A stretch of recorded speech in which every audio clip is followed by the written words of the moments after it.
The vantage point of the Germans. Over here we have the Hurtgen forest. Over here we have Bergstein.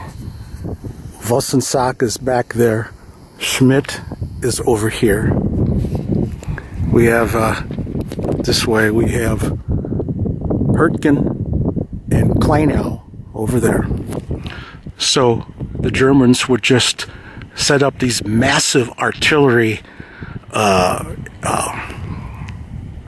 pieces up here, and they would just blast the living crap out of these cities.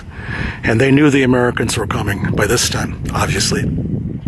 And they just obliterated day and night, day and night, day and night, 24 hours a day for days and weeks. They would just blast the living hell out of these places.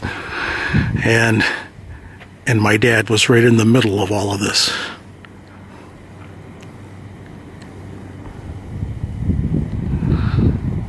At the time, my dad was a half-track driver. He carried at least 10 men, maybe more. They probably packed in there because it was cold. It was winter.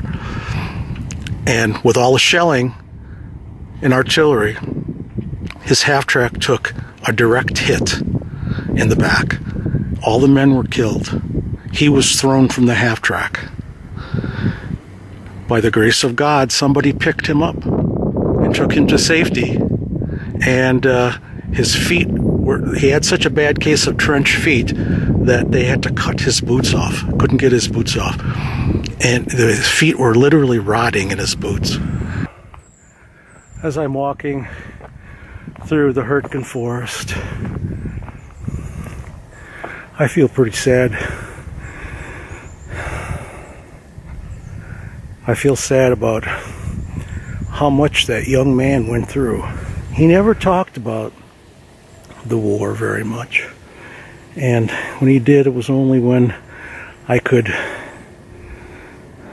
get him to have a couple of beers, and then he would talk a little bit. But he really only talked about Hurtgen Forest. He only talked about the shelling. And it wasn't until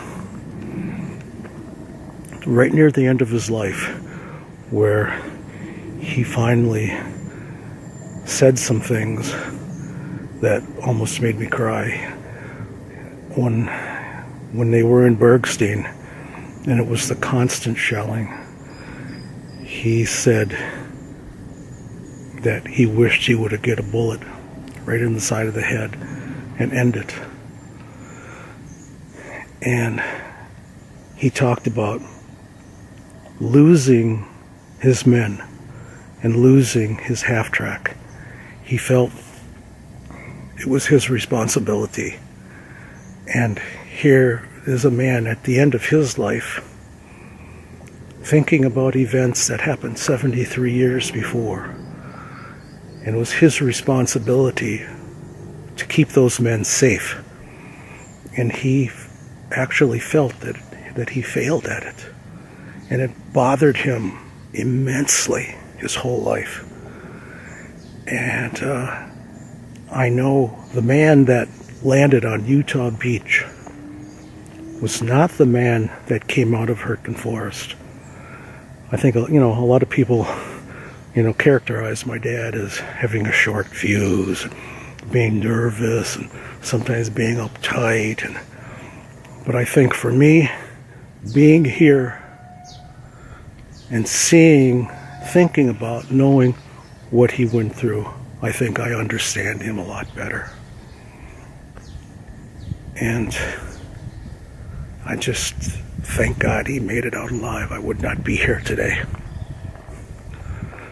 So this is my sign-off from the 5th Armored, because he was being sent home. And within a few days, weeks, he doesn't know, he was on a ship back to New York, where he actually met his brother Harold on the same ship, who was a medic. It was an unbelievable experience, one I will never forget. So, bye from the Hurtgen Forest.